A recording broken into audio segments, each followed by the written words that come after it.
राधे राधे दर्शकों, आप सभी को सरिता मिश्रा का नमस्कार। आपके अपने YouTube चैनल जीवन चक्र में आपका स्वागत है।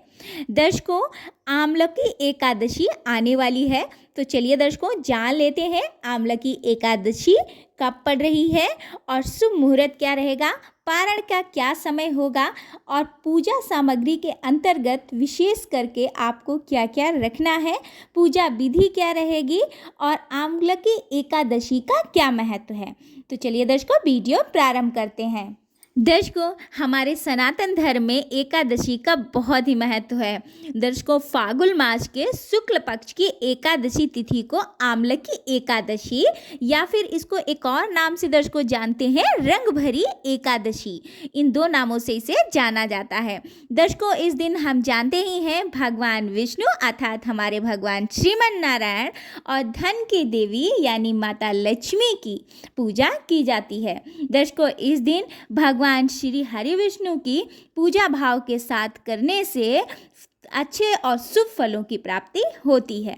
तो दर्शकों, आमलकी एकादशी का शुभ मुहूर्त क्या है, तो चलिए दर्शकों जान लेते हैं। आमलकी एकादशी का व्रत दर्शकों 20 मार्च को रखा जाएगा। हिंदू पंचांग के अनुसार दर्शकों फागुन मास के शुक्ल पक्ष की एकादशी 20 मार्च 2024 को सुबह 2 बजे और 46 मिनट पर शुरू होगी और दर्शकों अगले दिन 21 मार्च को सुबह 3:52 पर इसकी समाप्ति हो जाएगी। तो दर्शकों इस अनुसार आमलकी एकादशी का व्रत 20 तारीख को रखा जाएगा। दर्शकों, आमलकी एकादशी का व्रत पारण करना 21 मार्च को होगा और दोपहर में दर्शकों पारण करना है 1:41 से शाम को 4:07 के बीच में किया जाएगा। अब दर्शकों जान लेते हैं एकादशी व्रत पूजन सामग्री क्या रहेगी। तो देखिए दर्शकों, भगवान विष्णु की प्रतिमा होना तो बहुत ही ज़रूरी है और इसके साथ ही माता लक्ष्मी की हो तो बहुत ही अच्छा है। और आप प्रतिमा को स्थापित करिएगा चौकी या पाटे पे, जिस पे भी आप स्थापित करते हो उस पे अच्छे से कपड़ा वगैरह वस्त्र बिछा लीजिएगा। पीला वस्त्र बिछा सकते हैं या लाल वस्त्र भी बिछा सकते हैं। उसके बाद में दर्शकों तस्वीर के अलावा आपको चाहिए पुष्प चाहिए दर्शकों, नारियल सुपारी फल चाहिए, लौंग धूप चाहिए दर्शकों, दिया जलाने के लिए घी चाहिए दर्शकों, बाती चाहिए। पंचामृत जरूर से बनाइएगा दर्शकों और पंचामृत में दर्शकों आप लोगों को तुलसी के दल अवश्य डालने हैं। इसके साथ ही अक्षत चाहिए दर्शकों और तुलसी दल आपको पंचामृत में भी डालने हैं और ऐसे भी दर्शकों चढ़ाने हैं। इसके साथ ही दर्शकों चंदन चाहिए, मिष्ठान चाहिए, आप चाहें तो घर में ही कोई मिष्ठान बना सकते हैं और दर्शकों माला चाहिए, मौली चाहिए और इसके साथ ही रक्षा सूत्र भी दर्शकों वस्त्र रूप में आप पहना सकते हैं। ये सब चीज़ों की दर्शकों जो बहुत ही साधारण पूजा सामग्री है, इन सब चीज़ों की दर्शकों आपको आवश्यकता लगेगी।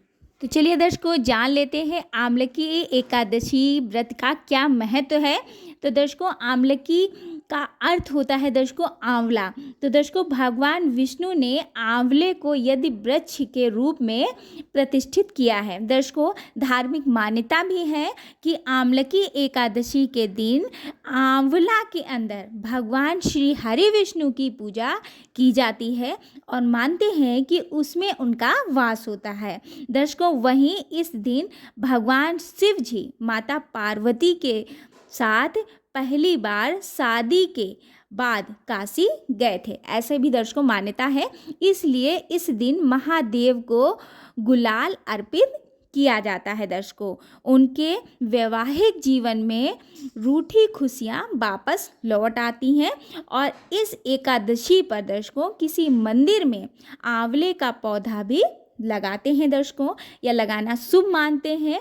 और दर्शकों इस दिन हो सके तो आंवले के वृक्ष की पूजा अवश्य करें और देवी दुर्गा की भी पूजा की जाती है दर्शकों।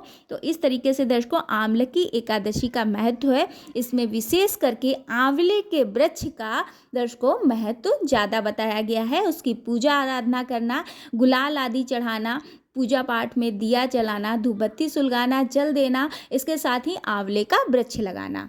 तो दर्शकों ये था महत्व। अब हम जान लेते हैं कि आमलकी एकादशी की पूजा विधि क्या रहेगी। दर्शकों, इस दिन आपको सुबह सवेरे उठ जाना है ब्रह्म मुहूर्त में। इसके बाद ही अपने सारे कार्यों से निवृत्त हो जाइए, स्नान आदि कर लीजिए और भगवान विष्णु के समक्ष व्रत का संकल्प ले लीजिए। दर्शकों, इसके बाद में पूजा घर की साफ सफाई करिए। वहाँ के जो पूजा घर के बर्तन हैं उन्हें नहाने के बाद ही दर्शकों धोना चाहिए। तो उसके बाद में दर्शकों एक वेदी पर भगवान विष्णु और माता लक्ष्मी को स्थापित करिए। आप चौकी पे स्थापित कर सकते हैं, पाटे पे स्थापित कर सकते हैं। आपके पास जो है दर्शकों आप उस पे उनको स्थापित करिए। और भगवान के लिए दर्शकों पंचामृत अवश्य बनाइएगा, उससे उनको स्नान कराइए। पीले पुष्पों की माला बनाइए, उनको चढ़ाइए। और दर्शकों आप पंजीरी बनाइए। इसके साथ ही मैंने आपको बताया पंचामृत अवश्य बनाइएगा और उससे उनका भोग लगाइए। और उसमें दर्शकों तुलसी दल अवश्य डालिएगा। दर्शकों भूलिएगा नहीं, तुलसी दल आपको अवश्य उसके अंदर डालने हैं। और इसके साथ ही विष्णु जी का दर्शकों ध्यान करिए। भगवान हरि विष्णु का आपको बहुत ही अच्छे श्रद्धा भाव के साथ ध्यान करिए और उनकी पूजा आराधना दर्शकों इस तरीके से आप कर सकते हैं। आप चाहें तो उस दिन भगवान श्री हरि विष्णु सहस्त्र नाम का जाप भी कर सकते हैं, या इसके साथ ही दर्शकों ओम भगवते वासुदेवाय नमः मंत्र का जाप भी कर सकते हैं। तो दर्शकों ये थी सरल और सहज तरीके से पूजा विधि। उम्मीद करती हूँ आपको वीडियो अच्छा लगा होगा। अगर दर्शकों वीडियो अच्छा लगा हो तो लाइक करना मत भूलिएगा। अगर आप मेरे चैनल पे पहली बार आए हैं और ऐसे ही आपको जानकारियाँ चाहिए तो चैनल को सब्सक्राइब कर लीजिएगा। मिलते हैं अगले वीडियो में। राधे राधे।